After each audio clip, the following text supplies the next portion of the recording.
자, 이번 시간에는 8번 문제부터 보도록 하겠습니다. 기획재정부령으로 결정되는 관세율을 모두 고른 것은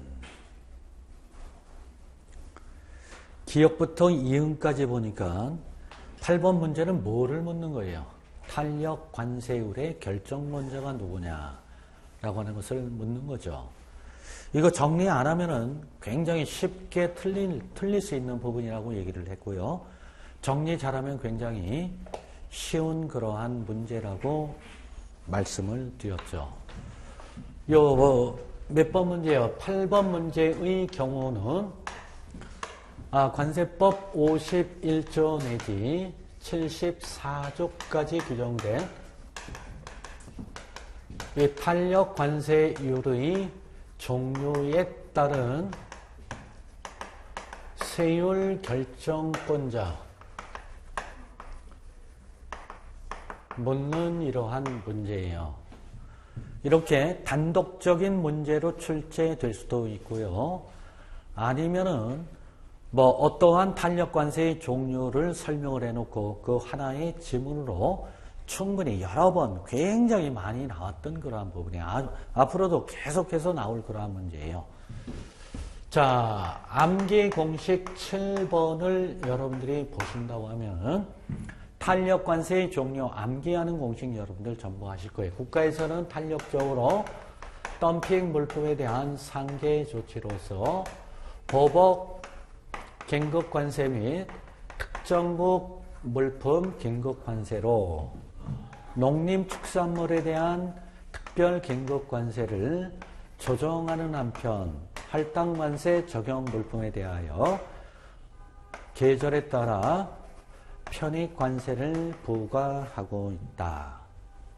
이것을 아셔야 되겠고, 지금 묻는 8번 문제의 경우는 말씀드렸던 피아노 공식을 이용을 해야 된다라고 이렇게 말씀을 드렸던 부분이에요.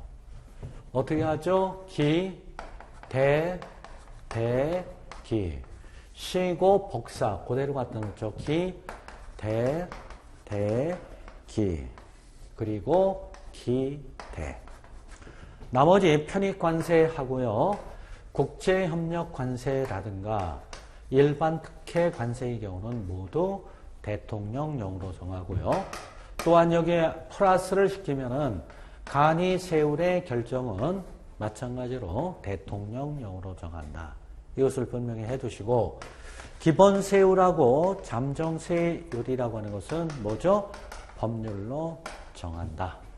그리고 여기에 상계 관세의 경우 기, 대, 기 할 때 오늘 마치기 위해서 대로 했을 뿐이지 번역을 할 때는 기획재정부령으로 한다. 라고 이렇게 정리하시라고 얘기를 했죠. 그러면 같이 한번 보시면 기역번 조정관세의 경우는 뭐죠? 대통령령으로 정하죠. 여기서 8번 문제는 기획재정부령으로 결정되는 관세율을 묻는 시간이에요. 니은 번째 덤핑 방지 관세 맞죠? 기획재정부령으로 정하고, 할당관세 여기 있죠? 대통령령으로 정하죠. 그리고 긴급관세 기획재정부령으로 정하고, 계절관세 기획재정부령으로 정하고, 편익관세 대통령령으로 정하고, 일반 특혜관세 대통령령, 그 다음에 상계관세 기획재정부령으로 정한다. 그래서 정답은 니은번, 리을번, 미음번, 이응번. 그래서 정답은 3번이 되겠습니다. 이 암기공식 7번 탄력관세의 종류를 알고 계시면은요, 제일 첫 번째는 이 탄력관세의 종류에 대해서 아시고, 두 번째는 관세율 적용에 우선순위를 따질 때 이용을 할 수가 있는 거죠. 어떻게 이용을 하죠? 편익관세 옆에 뭐를 갖다 놓습니까? 국제협력관세, 다른 말로는 협정관세, 양어관세라고 얘기를 하고, 밑에 GSP, 밑에 잠정, 밑에 기본세율. 그래서 여기가 몇 순위예요? 1순위. 여기가 2순위. 여기 3개. 3순위, 4순위, 5순위, 6순위. 이거 꼭 따지셔야 될 부분이고요. 또 1순위가 적용되는 이 관세율은 경감률 산정 기준에서 제외를 하고요.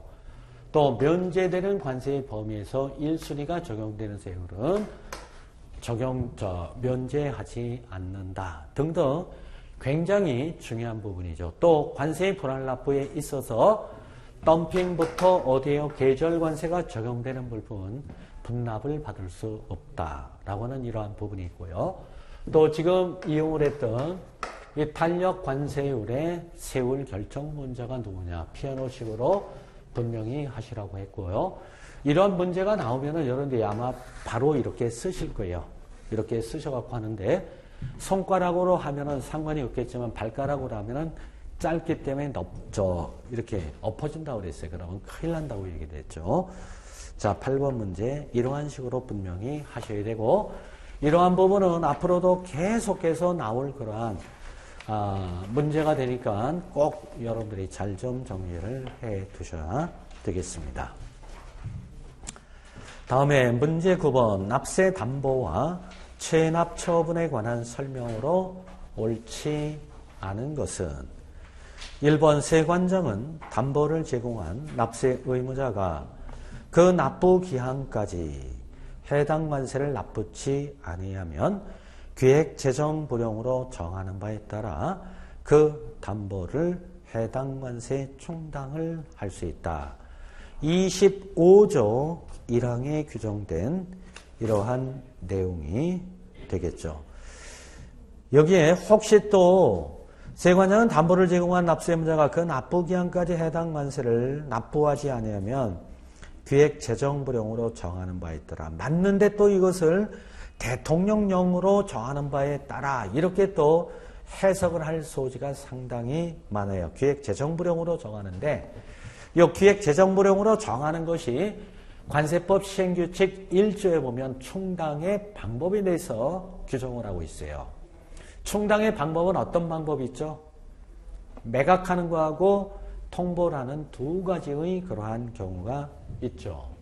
그럼 9번 문제의 그 법적 근거는 25조 1항에 이렇게 있게 되는데 한마디로 얘기를 해서 25조라고 하는 것은 담보를 제공한 납세의무자가 납부 기한까지 해당 관세를 납부치 않는 경우에 담보를 관세에 충당을 하는데 이 경우 시행규칙 1조에 보면 담보의 충당 방법에서 통보가 있고 매각이 있다라고 하는 거. 그러면은 여기서 정리해야 될 게 24조 1항에 있는 담보의 종류 아셔야 되죠. 어떻게 암기를 하죠? 보유한 금과 토지를 선납하여 국채를 발행을 하라 라고 하는 것이 있죠. 보라는 얘기는 세관장이 인정하는 보증인의 납세보증서. 이거는 뭐죠? 관세법상 보증인에 해당이 되니까 보증인한테 통보하고 유가증권 매각을 해야 되고 아니고요. 토지 매각을 해야 되고 선박 매각을 해야 되고 납세보증보험증권은 여기에 있는 보증인에 해당이 되니까 통보를 하고요. 매각을 한다. 요 내용이 시행규칙 1조에 규정이 된 거기 때문에 기획재정불용으로 정하는 바에 따라 정확하게 맞는 그러한 내용이 되겠고요. 이번에 세관장은 담보를 관세에 충당하고 남은 금액이 있을 때에는 담보를 제공한 자에게 이를 돌려주어야 하며 돌려줄 수 없는 경우에는 이를 공탁을 할 수 있다. 이것도 25조 2항에 규정된 내용이 되겠습니다.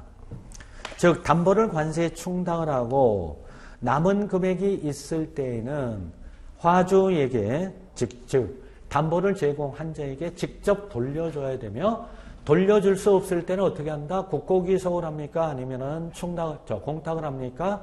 공탁을 할 수 있다. 공탁이에요. 국고기속이 아니라. 세 번째, 세관장은 관세의 납세의무자가 아닌 자가 관세의 납부를 보증한 경우 그 담보로 관세에 충당을 하고 남은 금액이 있을 때에는 이를 공탁을 할 수 있다. 이게 25조 3항에 규정이 되어 있는데 25조 3항을 제가 읽어보면 세관장은 관세의 납세문자가 아닌 자가 관세의 납부를 보증한 경우 그 담보로 관세에 충당을 하고 남은 금액이 있을 때에는 그 보증인에게 이를 직접 돌려주어야 한다라고 이렇게 규정이 되어 있어요. 금액이 있을 때는 공탁을 할 수 있는 것이 아니라 보증인에게 돌려주어야 하는 것이고 만약에 그럼 돌려줄 수 없는 경우에는 어떻게 되느냐. 25조 3항에 돌려줄 수 없는 게 공탁을 할 수 있다라고 규정은 되어 있지 않지만 시행령 285조에 뭐라고 총괄해서 규정을 하고 있느냐. 시행령 285조를 제가 한번 읽어보도록 할게요.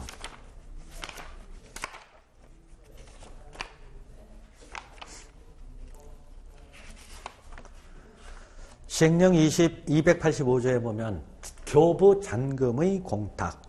세관장은 법 규정에 의하여 물품 또는 증권을 매각하거나 기타 방법으로 처분한 경우에 교부할 잔금을 교부할 수 없는 때에는 공탁을 할 수 있다.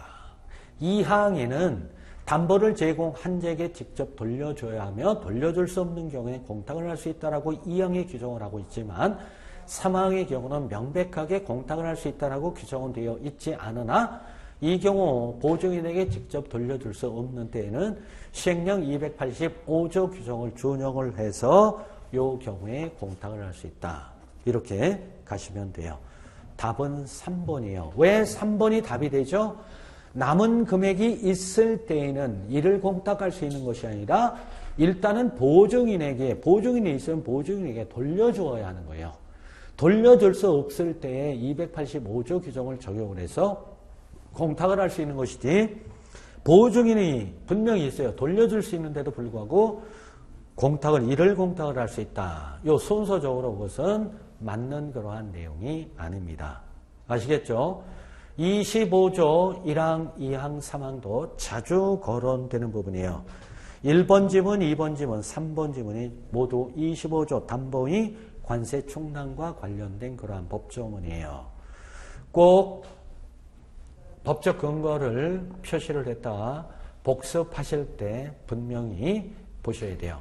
솔직히 말씀드려서 우리가 지금 2010년도부터 2015년도 6개년도죠. 그럼 6, 4, 24, 240개 문제죠. 240개 문제와 관련된 어떠한 문제가 됐든 지문에 있는 관련된 내용을 전부 아신다고 하면 충분히 여러분들 합격할 수 있어요. 충분히 합격할 수 있어요. 그래서 우리가 기출 문제를 풀어보는 그 목적, 의의를 두고 있는 것이다. 이 문제 그대로 안 나온다고 그랬어요. 그렇지만 9번 문제와 관련해서 항상 관련되는 문제, 파생되는 문제에서 항상 나올 수 있는 그러한 내용 등이에요. 그래서 꼭 정리를 하셔야 돼요. 답은 3번. 네 번째, 세관장은 관세 체납 처분을 할 때에는 재산의 압류, 보관, 운반 및 공매에 드는 비용에 상당하는 체납 처분비를 징수를 할 수 있다. 26조 2항에 규정된 내용이에요. 이것을 뭐라고 하느냐면 담보 등이 없는 경우에 관세 징수라고 하는 그러한 부분이에요. 거기에 2항에 규정이 되어 있고 5번 담보 제공이 없거나 징수한 금액이 부족한 관세의 징수에 관하여는 관세법에 규정된 것을 제외하고는 국세기본법과 징수법의 예의에 의한다. 국세기본법과 국세징수법의 예의에 의한다라고 26조 1항에 규정이 되어 있는 부분이 되겠습니다. 그럼 5번 문제와 관련해서 잠깐 말씀을 드린다고 하면 이 관세법을 보면은요, 타법을 다른 법률을 준용하는 그 경우가 상당히 많은데 대표적인 거 여러분들이 아마 아실 거예요. 대표적인 거 몇 개 한번 정리를 하면 타법 준용 규정을 한번 보신다고 하면 제일 첫 번째는 8조 2항에 보면은요. 8조 2항에 보면 관세법에 따른 기간의 계산은 관세법에 특별한 규정이 있는 것을 제외하고는 민법에 의한다. 라고 민법에 의한다. 라고 이렇게 규정을 하고 있는 것을 볼 수 있고요. 두 번째의 경우는 3조 2항에 보면 3조 2항을 보면은요. 국세 기본법에 따른 뭐 이런 내용이 있고요. 세 번째 보시면은 이 지금 금방 얘기를 했던 그 26조 1항의 경우 국세기본법과 국세징수법 요거 따르는 그 경우가 있게 되고요. 다음에는 23조 5항을 보면은요. 23조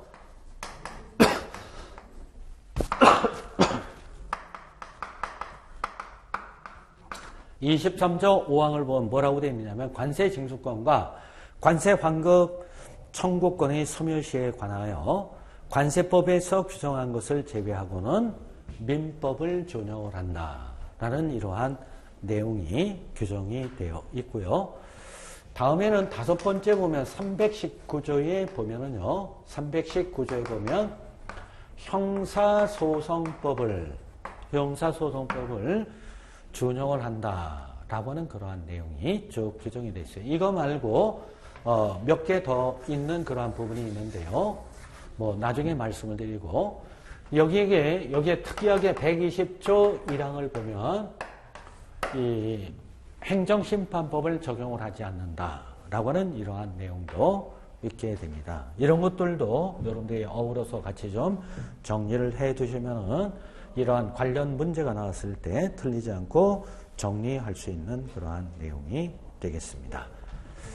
그래서 9번 문제의 정답은 3번이 되고요. 각각 지문도 하나하나씩 관련된 내용에 대해서 정리를 꼭 하셔야 될 그러한 내용이 되겠습니다. 다음에 10번 문제를 보면 관세부과의 제척기간 등에 관한 설명으로 옳지 않은 것은 요 10번 문제와 관련된 그 법적 근거를 한번 살펴보면 21조에 규정이 되어 있고 시행령 6조에 규정이 되어 있습니다. 21조 관세부과의 제척기간과 관련된 이러한 내용이 되겠습니다. 굉장히 이 조문도 굉장히 중요한 부분이다. 1번 부정한 방법으로 관세를 포탈하였거나 환급 또는 감면받은 경우가 아니라면 관세는 해당 관세를 부과할 수 있는 날로부터 5년이 지나면 부과할 수 없다. 어떨까요? 괜찮죠? 자, 원칙적인 관세 부과의 제척 기간은 몇 년이죠? 5년이고 21조 1항 단서 조항에 보면 부정한 방법으로 관세를 포탈하였거나 환급 또는 감면을 받은 경우는 몇 년이죠? 10년으로 연장이 되잖아요. 아주 굉장히 중요한 부분이에요. 1번 지문 맞아요. 그래서 관세 부과 제척 기간은 원칙은 5년이 되고요. 예외적으로 10년이 된다. 예외적으로 10년으로 가는 것은 세 가지로 구분을 할 수 있죠. 부정한 방법으로 관세 포탈 하였거나 부정감면 세 번째는 부정환급을 받은 경우에 10년으로 제척기간이 연장이 된다. 이 세 가지의 경우는 전부 뭐예요? 납세용자가 어떻게 한 거예요? 성실하게 한 것이 아니라 불성실하게 한 거죠. 이렇게 불성실하게 한 경우에 하나의 여러 가지 조치 방법 중에서 제척기간이 5년에서 10년으로 연장이 된다라고 하는 것을 여러분들이 보셔야 되고 이 경우는 모두 270조 관세포탈제에 해당이 돼서 관세포탈제에 해당이 돼서 요 1항의 경우는 270조 1항 관세포탈제에 해당이 되고 이것은 부정감면제에 해당이 돼요. 270조 4항 부정환급제의 경우는 270조 5항에 이렇게 규정이 돼 있어서 처벌을 받게 되는데 이 경우 징역과 벌금이 병과가 될 수 있는 이러한 부분이 되겠습니다. 부분이 되게 되는데요. 이 경우 그러면 어떠한 처벌을 받게 되느냐. 나중에 벌칙 조항이 나오면은요. 제가 전체적으로 설명을 드리는데 이때 처벌을 받는 것은 이렇게 정리를 하시면 돼요. 3, 3, 1, 3, 3 해서 5, 3, 2, 5, 5라고 얘기를 하는데요. 이게 270조 1항 2반, 2항 2반, 3항, 4항, 5항이라고 하는데요.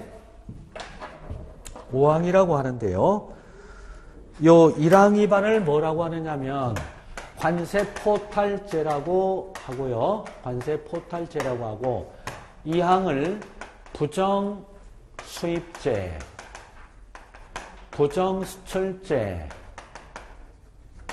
부정환급죄, 부정감면죄, 부정환급죄라고 이렇게 얘기를 해서 관세포탈죄의 경우 보면 1항에 보면은요 3가지 사안이 있는데 그 경우는 3년 이하의 징역, 포탈세액의 5배와 물품 원가 중 높은 금액 이하의 벌금에 처하고요.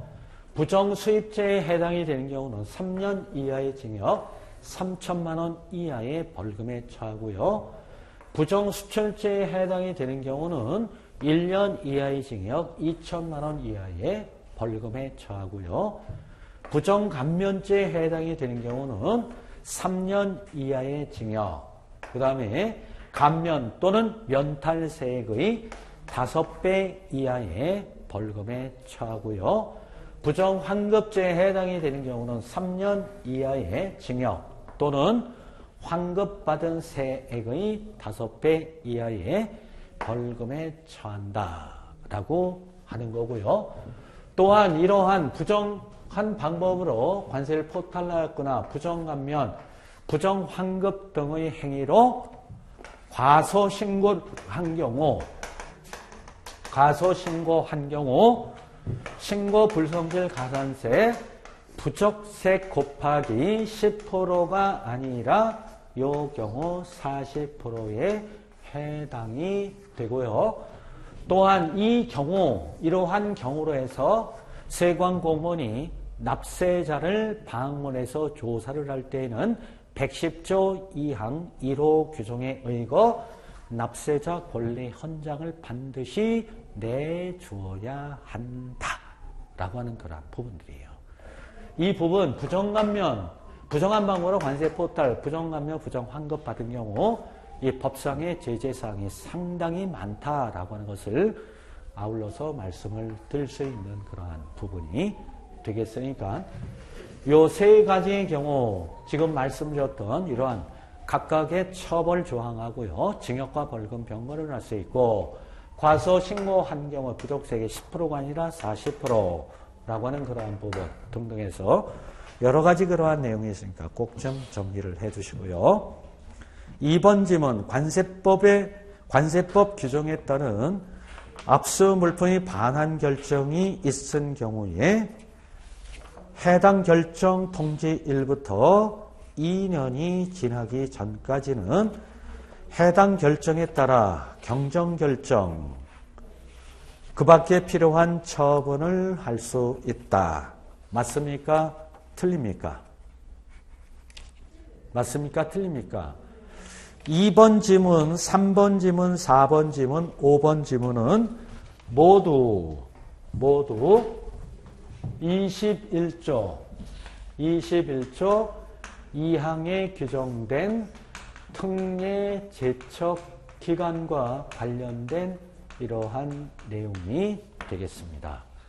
여러분한테 기본 시간에 말씀드렸던 암기 공식 22번의 관세부가 제척기간 만료의 특례라고 해서 관세법 또는 감사원법에 따른 소송 판결이 있은 경우 압수 물품 반환 결정은 회신을 받은 날부터 1년이 지나기 전까지 경정을 하여야 하며 경정 청구에 대한 결정 통지는 2개월이 지나기 전까지 하여야 한다라고 하는 이 특례 제척 기간 1년이 지나기 전까지 5가지가 있고 2개월이 지나기 전까지 경정등을 하는 2가지의 경우가 있다. 굉장히 중요하다라고 말씀을 드렸던 그러한 내용이에요. 꼭 암기 공식을 갖고 정리를 해 두시고요. 제가 기본 시간에 여러분한테 약 60여 가지의 암기 공식을 말씀드렸고 여러분들이 한 부씩 전부 갖고 계실 텐데 아까 처음에 분석을 할 때 말씀드린 것처럼 2015년대 암기 공식과 관련된 부분이 다이렉트로 출제된 것이 12개 문제라고 얘기를 했고 뭐 지문상으로 이렇게 쭉쭉 있는 거 보면 그거보다는 더 많아요. 그만큼 암기 공식이라고 하는 부분은 자주 출제되는 부분에 대해서 암기 공식을 여러분한테 말씀드린 거고요. 그러한 것들을 잘 알고 계시면 2차 때 굉장히 쉽게 써먹을 수 있는 부분이니까 꼭 하시는 것이 굉장히 유리하다라고 하는 것을 말씀드릴 수가 있어요. 자, 10번의 정답은 2번이 됩니다. 관세법 규정에 따른 압수 물품이 반환 결정이 있은 경우에는 해당 결정 통지 1부터 2개월이 지나기 전까지가 아니라 그 압수 물품 반환 결정이 확정된 날부터 1년이 지나기 전까지예요. 1년이 지나기 전까지. 요 암기 공식을 가지고 정리를 하시면은 이것은 뭐 읽어보나 마나 그냥 5개 지문 쫙 보면 한눈에 보면은 전부 풀 수 있는 그런 부분이죠. 답은 2번이에요. 세 번째, 감사원법에 따른 심사 청구에 대한 결정이 있은 경우에는 결정이 확정된 날부터 1년이 지나기 전까지는 해당 결정에 따라 경정이나 그 밖에 필요한 처분을 할 수 있다. 좋고요. 네 번째, 이 신청 심사 청구 또는 심판 청구에 대한 결정이 있은 경우에는 결정이 확정된 날부터 1년이 지나기 전까지는 해당 결정에 따라 경정이나 그 밖에 필요한 처분을 할 수 있다. 즉 관세법에 따른 이 신청 심사 심판 청구의 결정이 있은 경우 좋죠. 다섯 번째, 행정소송의 소송법에 따른 소송에 대한 판결이 있은 경우 판결이 확정된 날부터 1년이 지나기 전까지는 해당 판결에 따라 경정이나 그 밖에 필요한 처분을 할 수 있다. 해서 1번, 2번, 3번, 4번, 5번 지문은 21조 2항에 있는 특례 제척 기간 암기 공식 22번을 보시면 아시겠고요. 요거 말고 어떤 것들이 있느냐면 원산지 증명서 등의 진위 여부, 정확성 등의 확인을 요청하여 회신을 받은 경우는 회신을 받은 날부터 1년 이내. 그리고 일반적, 후발적, 과세법 조정에 따른 경정 청구가 있는 경우에는 그러한 경정 청구 일부터 2개월이 지나기 전에 그러고 과세법 조정 신청에 대한 결정의 통지가 있는 경우는 그 결정의 통지일부터 2개월 이내에 세관장이 그 부족세액에 대해서 징수를 해야 한다라고 하는 아주 굉장히 중요한 그러한 부분이다. 21조하고 21조 2항, 여기 1항이 있고요. 2항이 있는데 이 특례 제척 기간 굉장히 중요한 부분이에요. 자주 거론될 수 있는 부분이니까 꼭 좀 알아두셔야 되겠습니다. 그래서 정답은 2번. 10번과 관련해서 앞으로도 계속해서 출제될 가능성이 상당히 많이 있다. 11번째 문제, 과세액 결정에 있어 특수관계 있는 자가 수입하는 물품의 과세 가격의 적정성을 심사하기 위해 자료 제출을 요구받은 특수관계자는 요구받은 날부터 관세법에서 규정한 기일 내에 해당 자료를 제출해야 한다. 정당한 사유 없이 정한 기한까지 자료를 제출하지 아니하거나 거짓의 자료를 제출한 경우 이에 해당하는 벌칙은 이 문제는 우리 앞에서 몇 번 문제죠? 3번 문제에서 이미 말씀을 드렸던 부분이에요.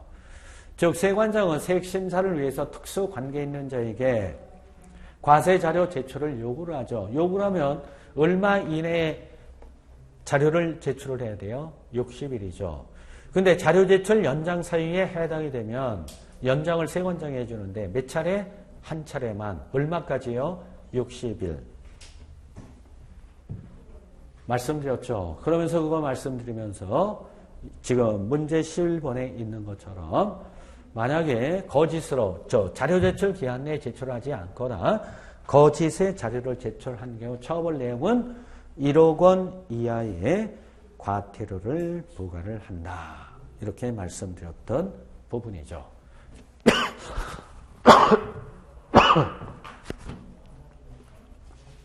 3번 문제와 관련된 그러한 내용이 되겠다.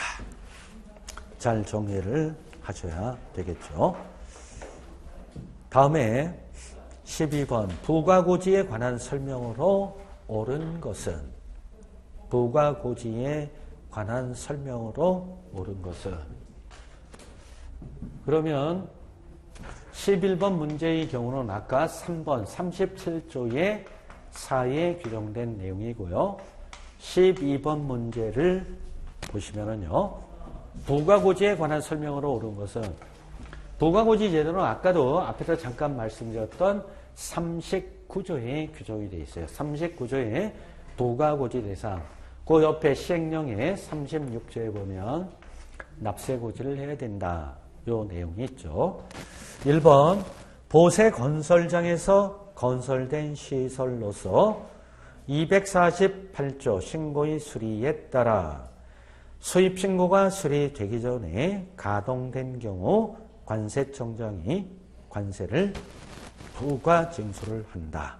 2번 보세구역 156조 1항에 따라 보세구역에 장치를 허가받은 장소를 포함을 한다. 보세구역에 반입된 물품이 수입신고의 수리 제3항을 위반하여 수입신고가 수리되기 전에 반출된 경우 관세청장이 관세를 부과 징수를 한다.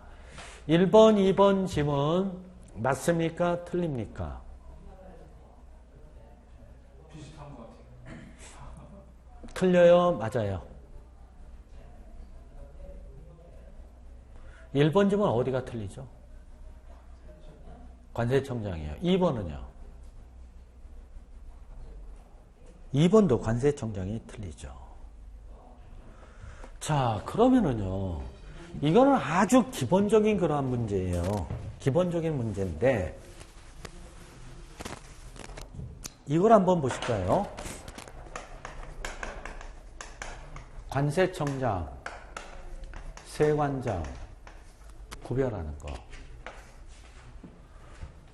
자, 관세의 부과 징수, 수출입 물품의 통관과 관련된 실무적인 일은 어디서 하는 거예요? 관세의 부과 징수, 수출입 물품의 통관과 관련된 실무적인 일은 어디서 하는 거예요? 세관에서 하는 거 아니에요. 그렇죠? 세관에서 하는 거고. 그러면 관세의 부과 징수, 수출입 물품의 통관과 관련해서 요 세관에서요. 47개 세관에서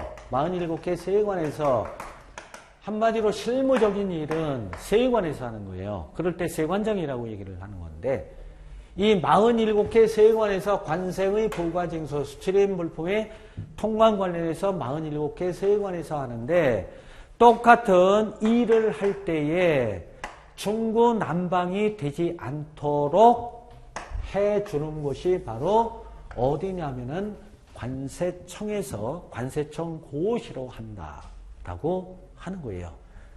이제 그러한 것들은 굉장히 많잖아요. 예를 들어서 보세 운송은 누가 정한 기간 내에 끝내야 하는 거예요? 관세청장이죠. 왜 그러죠? 보세 운송이라고 하는 것은 47개 세관에서 보세 운송이라고 하는 실무적인 일은 세관에서 이루어지는데 그 보세 운송 기간이라고 하는 것을 세관장한테 일임을 한다라고 하면은 똑같은 물품인데도 불구하고 어느 세관에는 뭐 일주일을 주고 어떤 세관은 한 달을 주고 한 달이라고 하면 이거 우습잖아요. 그러한 경우는 같은 일을 47개 세관에서 할 때에 관세청에서 딱 어떻게 고시상으로 어떻게 이것을 하라라고 정해줘야 되는 그 경우는 47개 세관에서 일률적으로 일을 할 수 있도록 관세청장이 그 경우는 정해주는 거예요. 그리고 담보의 금액은 관세에 상당하는 금액을 담보로 제공을 해야 되는데 만약에 담보의 금액이 확정되지 않은 경우는 누가 정하는 금액으로 한다? 그것도 담보 제공이라고 하는 것은 47개 세관에서 전부 일어나는 일 아니에요. 그 경우는 관세청장이 정하는 금액으로 담보를 제공을 해야 된다라고 하는 부분이고 그리고 지정장치상의 장치기간은 6개월의 범위에서 누가 정하는 기간으로 한다? 지정장치장이라고 하는 것은 47개 세관에 전부 있다라고 얘기했잖아요. 그 경우 47개 세관이 아닌 두 개, 세 개의 세관에만 지정장치가 있다면 세관장한테 이름을 하는데 지정장치장이라고 하는 것은 47개 세관에는 전부 있기 때문에 관세청장이 정하는 기간으로 한다라고 하는 그러한 부분이에요. 그것을 잘 정리를 하면 돼요. 근데 시험 문제 나는 걸 보면은요, 보면 아까도 얘기를 했잖아요. 주어 바꾸기인데, 주어 바꾸기에 관세청장을 세관장으로 바꿔놓는 그 부분은 지금과 같은 말씀드렸던 그러한 감각을 가지고 하시면은 탁탁 전부 걸러낼 수 있어요. 아주 쉬워요. 그 이론만 알면은. 근데 그것도 그러한 것들을 정확하게 정리 안 해놓고 본다라면 상당히 헷갈리는 부분이에요. 안 헷갈려요. 그리고 뭐 기획재정부 장관이다. 또 대통령령이다. 기획재정부 장관. 아까 몇 개 정도 설명드렸어요. 또 나올 때 좀 몇 개 더 나가면 다시 한번 정리를 해드리고 그러한 것들은 가장 좋은 방법은 법령집을 많이 보시면 돼요. 법령집을 갖고 제가 자꾸 말씀을 드리는데 여러분들 이제 다음 시간부터 법령집을 갖고 오면 그거를 몇 개만 정리를 해드리면 이거는 대통령이야. 이건 기획재정부령이다. 딱 파악할 수 있는 거예요. 그런 문제, 유형의 문제가 관세법상의 35개 문제 중에서 전부 대부분의 그런 문제가 많이 출제가 된다라고 하는 그런 부분이에요. 그것은 애워서 되는 부분이 아니에요. 이론적으로 뭐 이론이라고 보다는 꼭 고변하는 그런 방법을 갖고 하시면 충분히 되는 거예요. 다시 한번 얘기할게요. 세관에서 47개 세관에서 주로 하는 일이 관세부가 징수하고 수출입 물품의 통관이라고 하는 이 일을 하는데 이 관세부가 징수 수출입 물품의 통관이라고 하는 이 실무적인 일은 세관에서 한다. 그럼 이러한 일을 47개 세관에서 해야 하는데 이 같은 일, 47개 세관에서 같은 일을 하는데 그 경우는 관세청에서 딱 정해준다. 특정한 몇 개 세관에서만 이루어졌을 때에는 뭐 47개가 아니라 7개 세관에서만 한다. 그걸 굳이 관세청에서 규정할 필요 없이 각 세관의 특성이 있기 때문에 그것은 세관장한테 일임을 한다. 라고 이렇게 여러분들이 정리를 하시면 되겠고요. 또 하나 법상에 아까 얘기를 했던 뭐 보세운송 기간이라든가 담보의 금액이 확정되지 않은 경우라든가 등등 이 관세청장이 정하느냐 세관장이 정하느냐 이러한 측면으로 하나 보고 두 번째는 47개 세관에서 뭐 중첩되는 일이에요. 47개 세관에서 하는 일이냐 아니면 특정한 세관에서만 하는 거냐라고 따질 때는 관세청 세관장 이렇게 규정이 됐다. 그런 걸로 보면 기출된 문제 전부 분석을 하면 딱딱 거기에 다 맞아지는 부분이에요. 1번의 경우는 뭐예요? 어떻게 됐든 보세건설청에서 건설된 시설로서 수입증과 수리기관에 가동된 경우에 관세를 부과징수한다. 관세 부과징수는 어디서 하는 거예요? 세관에서 하는 거니까 세관장이 관세를 부과징수하는 거지. 관세청장이 부과징수하는 것은 없잖아요. 2번의 경우도 관세를 부과징수한다. 누가 하는 거예요? 세관장이 하는 거죠. 그리고 세 번째, 납세 의무자가 세관장이 정하는 사유로 과세 가격이나 관세율 등을 결정하기 곤란하여 부과 고지를 요청하는 경우 관세청장이 관세를 부과 징수한다. 3번 질문은 어디가 틀려요? 한 군데 틀려요? 두 군데 틀려요? 한 군데 틀려요? 두 군데 틀려요? 두 군데가 틀리죠. 일단은 끝에 보면 관세를 부과 징수한다. 관세청장이 아니죠. 누구요? 세관장이죠. 거기까지는 되는데 납세 의무자가 세관장이 정하는 사유로 과세각이나 관세율 등을 결정하기 곤란해 부과 고지를 요청하는 경우. 그러면 이 세관장이 만약에 정한데 부과 요청을 해요. 부과 요청을 하는데 부과 요청은 47개 세관에 전부 해당이 될까요? 아니면 특정한 세관에만 해당이 될까요? 47개 세관 전부 해당이 되잖아요. 자, 과세 가격, 관세율 등을 결정하기 곤란해 부과 고지를 요청한 경우다라고 했을 때 만약에 여기 있는 것처럼 세관장이 정하는 사유라고 한다는 얘기는 부과 고지를 요청하는 경우는 47개 세관을 통해서 전부 통관 절차가 이루어지잖아요. 그 경우에 부과 고지를 요청을 하는 경우는 특정한 세관장한테만 하는 게 아니니까 납세 의무자가 세관장이 아니라 관세청장이 정하는 그 사유로 그거에 두 군데가 틀려요. 앞에 세관장은 관세청장이고 뒤에 있는 관세청장은 세관장이 되는 거예요. 이해되십니까? 제가 기본 시간에도 요 3번 지문을 바꿔놓고선 출제됐던 문제가 이거 이외에 여러 개가 있어요. 이런 유형이 굉장히 많다는 얘기예요. 이런 것만 해놓으시면 뭐 간단하게 답 체크할 수 있는 부분이에요. 네 번째, 세관장은 과세표준 세율, 관세의 감면 등에 관한 규정의 적용차고 또는 그 밖의 사유로 이미 징수한 금액이 부족한 것을 알게 되었을 때는 그 부족세액을 징수를 한다. 어떨까요? 괜히 또 이것도 지레짐작해서 앞에 세관장이 아니라 관세청장 아니냐라고 할 텐데 이건 세관장이 맞아요. 가만히 생각을 해보세요.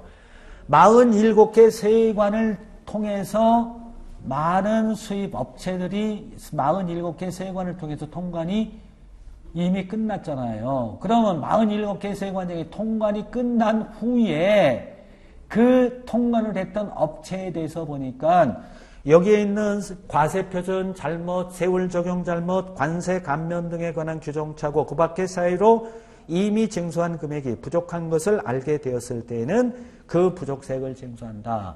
이러한 것들은 47개 세관을 통해서 통관이 끝난 건에 대해서는 47개 세관장이 통관한 건에 대해서 나중에 사후에 심사 등을 해보니까 과세액 결정 세율 적용착오로 부족세액이 발생한 것을 알게 되겠죠.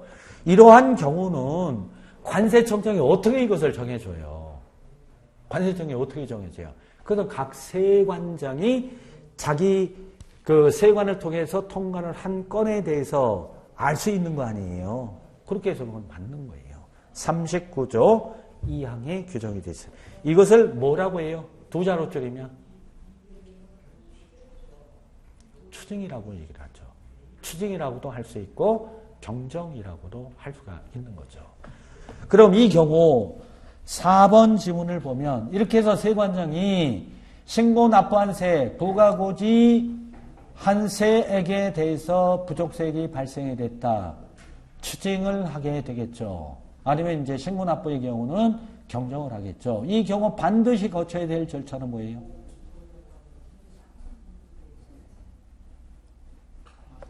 (4번) 지문에 따라서 그럼 세관장이 추징을 한다라고 했을 때는 반드시 어떤 절차를 거쳐야 돼요?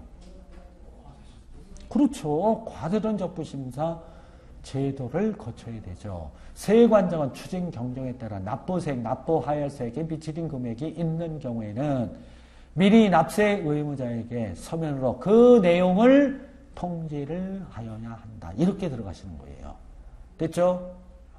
세관장 맞는 거예요. 그거 갖고선 또 나중에 실제 시험 문제 나는데 이것도 관세청장 아니냐라고 하시면 절대 안 돼요. 5번 관세법 신고 납부에 따른 납세 신고가 부적당한 것으로서 기획재정불량으로 정하는 경우 관세청장이 관세를 부과 징수를 한다. 어디가 틀려요? 관세 부과 징수는 누가 하는 거예요? 세관장이 하죠. 그럼 1번, 2번, 3번, 5번 오케이? 그냥 이렇게 밑줄 그어놓고 세관장 그렇게 해놓고 맞다라고 하시면 절대 안 돼요. 분명히 아셨죠? 분명히 아셔야 돼요. 관세부과 징수, 수출입 물품 통관에 대한 실무적인 일은 어디서 한다? 세관에서 한다. 그리고 관세청에서는 47개 세관에서 하는 일에 대해서 혼동 없이 일률적으로 하기 위해서 관세청장이 정해준다. 그 감각을 알고 계시면 되겠습니다. 오늘 여러분들 굉장히 12번 문제를 통해서 굉장히 큰 것을 여러분들이 어떻게 됐든 얻었다. 그러면서 12번과 관련해서 암기 공식 12번에 꼭 부가고지 대상에 대해서 여러분들이 꼭 암기를 하셔야 돼요. 분별이 없는 경우란 추징 물품을 화주 요청에 따라 수입신고 수리 전 무단 반출하여 보세 건설장에서 16번 즉시 가동한 경우를 말한다. 어떻게 생각은 나긴 나요? 암기 공식 생각은 나기는 나요? 네, 나긴 나죠. 내 걸로 분명히 만드셔야 되겠습니다. 자, 그 다음에 13번 문제를 보면 세액의 확정 등에 관한 설명으로 옳지 않은 것은 이게 또 세액의 확정이라고 하는 부분 또 굉장히 좀 어떻게 중요해요? 안 중요할 것 같아요. 굉장히 중요한 부분이다. 자, 13번 문제 세액의 확정 한번 보고 전체 또 정리를 해드리도록 할게요. 1번 세관자가 납세 실적과 수익 규모 등을 고려하여 관세청장이 정하는 요건을 갖춘 자가 신청할 때에는 납세 신고한 세액을 자체적으로 심사하게 할 수 있다. 이것을 뭐라고 하죠? 예, 자율심사라고 하는 거예요. 38조 3항에 규정이 돼 있죠. 자, 여기서 세관장이 나왔고 관세청장이 나왔어요. 맞습니까? 틀립니까?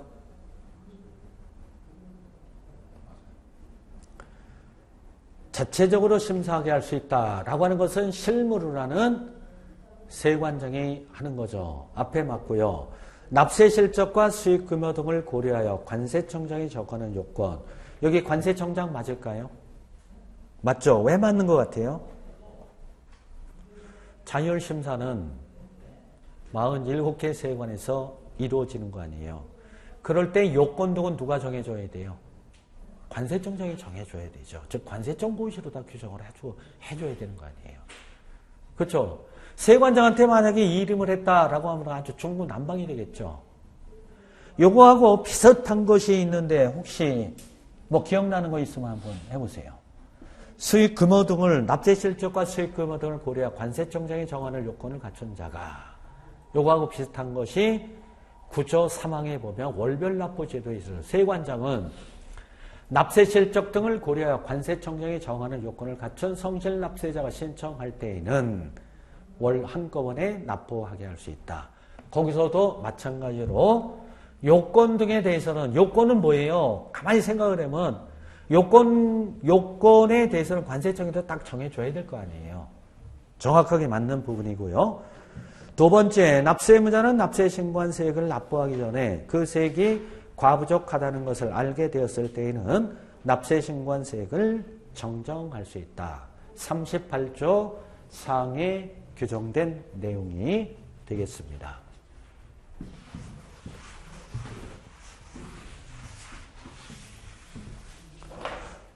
자, 13번 문제의 경우는 요 세액의 확정과 관련된 부분이에요. 세액의 확정과 관련된 부분은 38조하고 39조. 자, 납세 의무자가 세액을 확정시키는 신고납부제도고 39조는 세관장이 세액을 확정시키는 부가고지제도가 39조가 되겠죠. 1번 지문은 38조의 3 자율심사, 2번의 경우는 정정해서 38조 4항에 규정된 정정이라는 부분이 되고요. 세 번째는 납세 의무자는 신고 납부한 세액이 부족하다는 것을 알게 되거나 세액 산출의 기초가 되는 과세가격 또는 품목 분류 등의 오류가 있는 것을 알게 되었을 때에는 신고 납부한 날부터 3개월 이내에 대통령령으로 정하는 바에 따라 해당 세액을 보정하여 줄 것을 세관장에게 신청할 수 있다. 38조의 2에 규정된 보정제도와 관련된 부분인데 3번 지문 맞습니까? 틀립니까? 맞아요? 틀려요? 뭐가 틀리죠? 그걸 무슨 기간이라고 하죠? 보정기간이라고 하죠. 보정기간을 묻는 문제예요. 그럼 보정기간이라고 하는 거, 보정기간은 언제부터요? 신고 납부한 날부터 6개월 이내를 얘기를 하죠. 이것을 보정기간이라고 하는 것이다. 이거는 관세법 공부한 사람은 뭐 그냥 보이는 그런 문제죠. 서비스로 주는 문제예요. 서비스로 주는 문제는 여러분들이 서비스를 받아야 되죠. 서비스로다가 뭐 예를 들어서 국밥 한 그릇 먹으러 갔는데 그 주인이 기분 좋다고 해서 꽃등심 이 서비스로 주는 경우 안 먹어요? 안 먹어요. 서비스로 주는 건 분명히 먹어야 돼요. 이런 부분은 제가 볼 때에는 이거 13번 문제 보고서 무지하게 골이 아프고 무지무지하게 로댕처럼 뭐 생각을 해야 되는 문제예요? 아니에요. 그냥 이렇게 탁탁 고를 수 있는 그런 문제예요. 이거 갖고서는 3번이 아니라 1번이다, 뭐 4번이다, 5번 답 찍는 사람은 어떻게 돼요? 관세법 전혀 처음부터 끝까지 한 번도 안 읽은 사람 행태예요. 그래서 2015년도 문제는 전부 40개가 뭐라고 그랬어요? 단순형 문제라고 해요. 관세법 한 번만 읽어보면 전부 맞힐 수 있는 문제다 라고 하는 거예요. 답은 3번이에요. 보정기간은 신고 납부한 날부터 6개월 이내다. 법적 근거는 38조의 2의 1항에 규정이 되어 있고, 네 번째, 납세 의무자는 신고 납부한 세액이 부족한 경우에는 대통령령으로 정하는 바에 따라 수정 신고를 할 수 있다. 가로에 보면 보정기간이 지난 날부터 21조 1항에 따른 관세 부과의 제척기간이 끝나기 전까지로 한정을 한다. 38조의 3, 1항에 규정된 것이죠. 맞습니까? 틀립니까? 괜찮죠? 5번 납세 의무자는 신고 납부한 세액이 과다한 것을 알게 되었을 때는 최초로 납세 신고한 날부터 5년 이내 대통령령으로 정하는 바에 따라 신고한 세액의 경정을 세관장에게 청구를 할 수 있다. 일반적인 경정 청구의 기간은 몇 년이에요? 5년이죠. 5년이에요. 38조의 3, 2항에 규정된 내용이 되겠습니다. 그래서 13번 문제는 아주 굉장히 쉽게 찾을 수 있는 그러한 문제가 되는데 3번, 4번, 5번의 이러한 경우 세액의 변경 방법이다 라고 하는 것을 여러분들이 정리를 하셔야 되겠고, 이 세액의 변경과 관련된 5가지 방법은 뒤에 그 세액의 변경에 대해서 묻는 문제가 나오면 전체 정리를 전부 해드리고 13번 문제의 경우는 이렇게 정리를 하시면 되겠네요.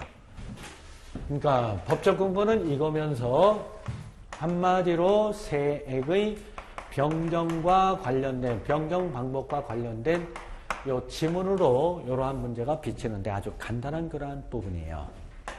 자, 38조 4항의 정정, 38조의 2의 보정제도, 그리고 38조의 3의 수정신고하고 경정청구에 대해서 간단하게 물었던 그런 문제예요. 나중에 뒤에서 세액의 변경 방법과 관련된 문제가 나왔을 때 전체적으로 주체는 누구냐? 대상이 뭐냐, 시기는 어떻게 되느냐, 납기는 어떻게 되느냐, 가산검징수는 어떻게 되느냐, 전체 정리를 해야 되는 그러한 문제가 되겠습니다.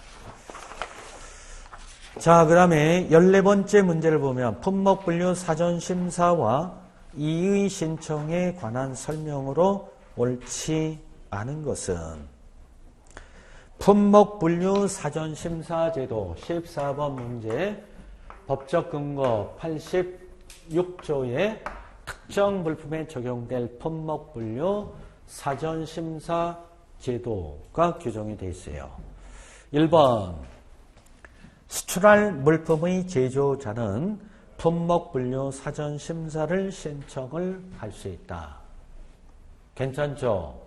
86조 1항에 보면은요, 수출입하려는 자, 그리고 수출할 물품의 제조자, 관세사 등이 품목분류 사전심사 신청인이라고 하는 거 86조 1항에 규정이 되어 있고, 두 번째 품목분류 사전심사 및 재심사의 절차, 방법과 그 밖에 필요한 사항은 대통령령으로 정한다. 86조 8항에 규정이 되어 있는데, 이러한 사전심사, 재심사의 절차, 방법, 그 밖에 필요한 사항은 대통령령으로 정한다라는 얘기는 어떤 의미예요? 관세법 시행령으로 규정을 한다라는 얘기 86조 8항에 규정이 되어 있고요. 세 번째, 관세청장으로부터 결정 내용 통지를 받은 자는 그 통지를 받은 날부터 30일 이내에 법령이 정한 서류를 갖추어 통관지 세관장에게 이의 신청을 할 수 있다. 어때요? 통관지 세관장에게 이의 신청을 할 수 있다. 3번 질문 맞습니까? 틀립니까? 자, 한번 보세요. 제가 기본 시간에 이러한 내용을 얘기를 했을 거예요. Y는 이꼬르 AX에서 Y 물품에 대한 원산지를 모를 때 물어보는 제도가 뭐라고 그랬죠? 시행령 236조의 2에 규정된 원산지 사전 확인 제도라고 얘기를 했고요. A값은 뭐죠? 세율이죠. 세율을 찾으려면 어디로 가요? 관세율표로 가죠. 관세율표에 있는 세율을 찾으려면 뭐를 알아야 돼요? 품목 번호를 알아야 되겠죠. 모르는 경우 품목분류 사전심사제도 86조 시행령 236조의 2에 규정이 되어 있고, X값은 뭐죠? 과세가격이죠. 과세가격 결정 방법의 사전심사제도 37조에 규정이 되어 있는데, 이는 모두 누구한테 물어봐라? 모두 누구한테 물어봐라? 관세청장한테 물어보라고 얘기를 했지, 세관장한테 물어보는 게 아니잖아요. 안 그래요? 세관장한테 물어보는 게 아니라 관세청장한테 모두 물어보는 거예요. 여기는 세관장이 꼽사를 낄 수 있는 부분이 아니에요. 근데 과거에는 일부 중에서 품목분류 사전심사의 경우는 세관장 또는 관세청장에게 이런 말이 있었는데, 지금은 모두 관세청장이라고 이렇게 얘기를 했어요. 그럼 이거 아니에요. 자, 갑을 상사가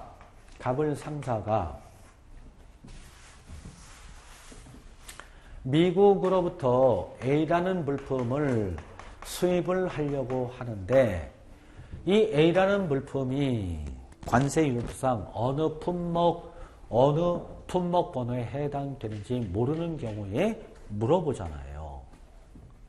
그럼 이 갑을 상사가 누구예요? 신청인이죠. 이렇게 물품을 수출입하려는 자, 수출할 물품의 제조자, 관세사 등이 신청인이 되겠죠. 누구한테 물어봐요? 관세청장한테 물어보죠. 관세청장님, 내가 미국으로부터 A라는 물품을 수입을 하려고 하는데, 이게 도대체 관세율표상 관세율표상 어디에 품목이 분류되는지 잘 모릅니다. 요거 좀 알려주셔 라고 신청을 하게 되면 관세청장은 결정을 해서 어떻게 해요? 통지를 하죠. 이때 통지기간은 30일이라고 하는 거 여러분들 아실 거예요. 알려주면은 요것은 HS 어디에 이렇게 분류가 되면서 관세율은 8%이다 라고 이렇게 알려왔어요. 근데 갑을상사가 보니까는 이게 뭐냐면은 수업 중에도 얘기를 했죠. 품목분류 사전심사 신청을 할 때 갑을상사가 뭐 관할 세관 민원실에 문의를 한다든가 아니면 통관을 하는 관세사한테 올리기 전에 사전에 문의를 한번 해봤더니 이거는 한 5% 정도가 되지 않을까라고 이렇게 사전에 좀 물어봤더니 그러한 그 확신을 갖고 물어봤더니 의외의 결과에서 8%라고 이렇게 알려왔어요. 이 경우에 누구예요? 사전심사 통지를 받은 자는 관세청장한테 뭐를 할 수 있느냐라고 하면 재심사를 신청을 할 수 있도록 이렇게 올해부터 도입이 됐다라고 얘기를 했어요.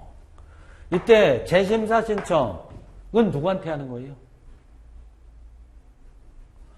알고 있잖아요. 전부 품목분류 사전심사 제도와 관련해서는 전부 누구냐면 관세청장한테 물어봐야 되고 재심사 신청도 관세청장한테 물어봐야지 통관지 세관장하고 뭔 하등의 관계가 있어요. 그게 틀려요. 여러분들 그 루트를 몰라서 그래요. 30일 이내에 통지를 받은 날부터 30일 내에 법령이 정한 서류를 갖죠. 통관지 세관장이 아니라 관세청장에게 여기에 품목분류 사전심사와 관련해서는 이 신청이라는 말이 안 나와요. 재심사 신청을 한다라고 얘기를 하고 또한 저 어디에 품목분류 사전 확인 제도의 경우는 이 제기를 한다라고 하지 이 신청이라고 하는 것은 행정심판제도에 있어서 132조에 나오는 그런 내용이에요. 이 신청은 거기서 하는 거예요. 이 신청이라고 하는 부분은 하고 재심사 신청 심사를 다시 한번 해달라고 신청을 하는 거고 이거에 대해서 원산 결정이 이거다. 그거에 대해서 이의를 제기를 하는 거예요. 아닙니다. 관세청장님. 그 다음에 이 신청이라고 하는 것은 어떤 관세 행정과 관련된 처분으로 인해서 내가 불이익을 받았어요. 그거에 대해서 이의를 신청을 했고 권리 구제를 받는 거예요. 그 의미는 틀려요. 자체가 틀리는 그런 부분이에요.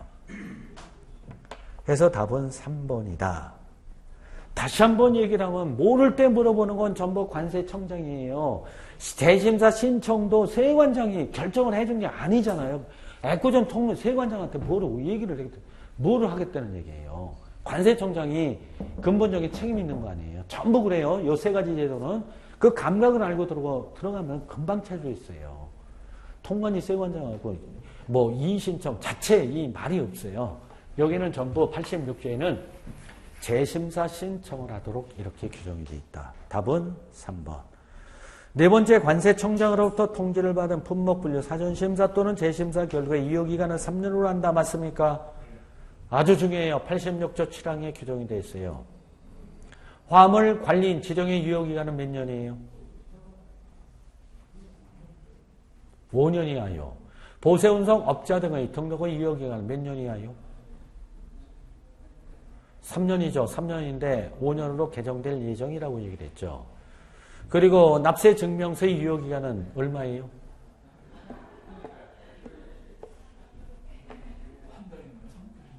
30일이에요. 예, 30일 맞아요. 잘하셨어요. 그거 말고 또 두세 개가 더 있어요. 두세 개가 더 있어요. 꼭 정리를 하셔야 돼요.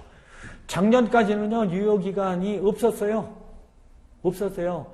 15년 전에 품목분류 사전심사 신청을 해서 결정을 했으면 여태까지 15년이 지나고 하더라도 계속 그걸 썼어요. 그 사이에 과학기술 발달이라든가 상품 개발 등으로 인해서 여러 개 기능이 더 거기에 첨가가 됐는데도 불구하고 쭉 그렇게 돼 있어요. 그래서 요 재심사 재심사 신청을 할 수 있도록 한 규정은 WTO 무역원활화 협정을 반영을 한 것이다. 다섯 번째, 관세청의 관세품목분류위원회는 관세법 86조 특정 물품에 적용될 품목분류의 사전심사에 따른 특정 물품에 적용될 품목분류의 사전심사 및 재심사를 심의를 한다. 뭐가 어디서 하는 거예요? 묻는 내용이 뭐죠? 관세품목분류위원회죠. 85조 2항 시행령 100조에 규정이 되어 있죠. 이것도 개정된 부분이에요. 작년까지는 아니었는데 86조, 87조가 개정이 됨에 따라서 관세품목분류위원회의 그 심의 내용이 개정이 됐던 그러한 부분이 되겠습니다. 그래서 14번 품목분류 사전심사 제도와 관련된 부분도 굉장히 중요한 부분이 되겠고요. 올해 입법 예고된 내용을 보면 여기에서도 조금 더 개정이 될 그러한 부분이에요. 개정되면 나중에 알려드리도록 하겠습니다. 다음에 15번 문제를 보면 관세 징수권의 소멸시효에 관한 설명으로 옳은 것은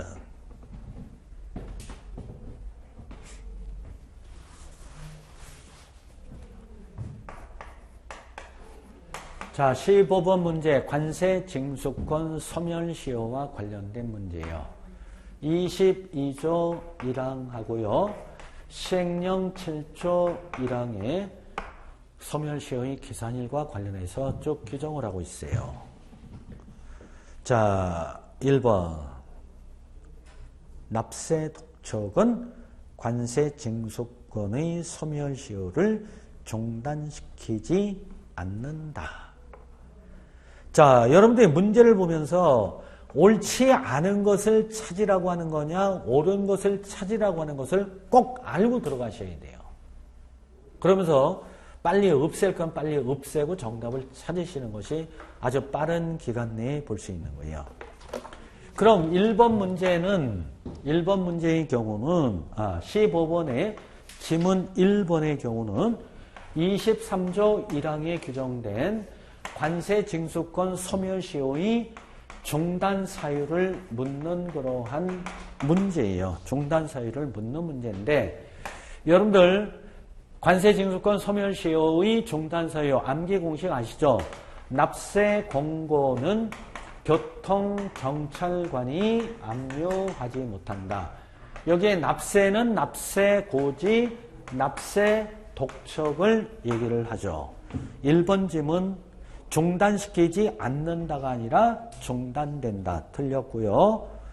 2번에 관세 환급 청구권이 행사되면 관세 징수권의 소멸시효는 중단된다. 맞습니까? 틀립니까? 관세 환급 청구권이 행사되면 관세 환급 청구권의 소멸시효는 중단이 되는 것이지 관세 징수권의 소멸시효는 중단된다. 말도 안 되는 소리를 갖다 해놨죠.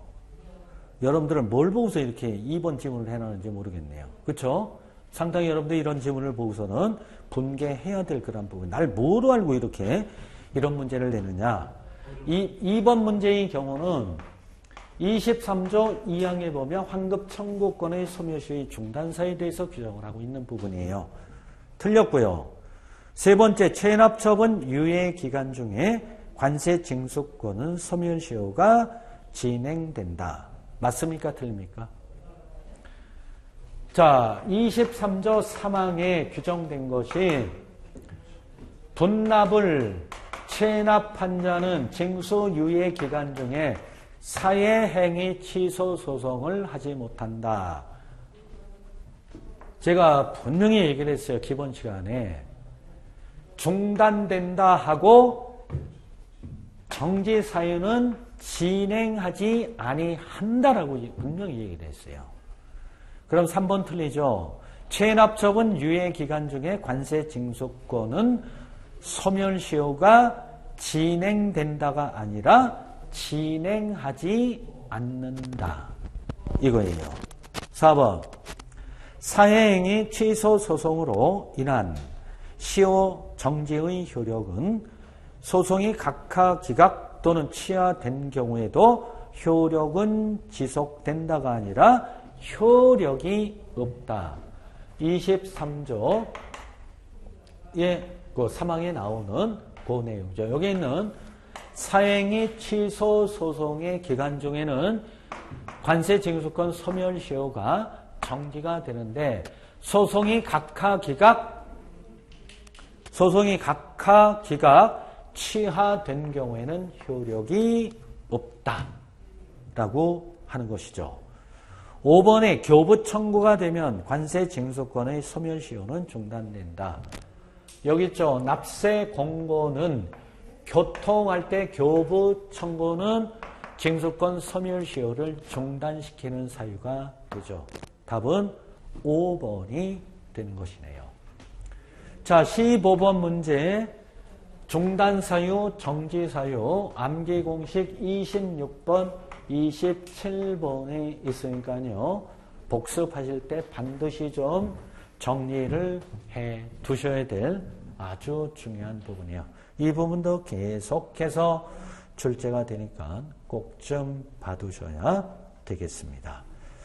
확실히 맞습니까? 확실히 정리할 수 있죠? 옳은 문제 찾는 게 쉬워요? 옳지 않은 것 찾는 게 쉬워요? 뭐 정확하게만 알면 어떤 문제가 옳은 거든지 뭐 옳지 않은 거 찾으라고 해도 다 찾을 수 있죠. 좀 그래서 그렇죠. 자, 이번 시간 여기까지 살펴봤고요. 쉬었다가 16번 문제부터 또 보도록 하겠습니다.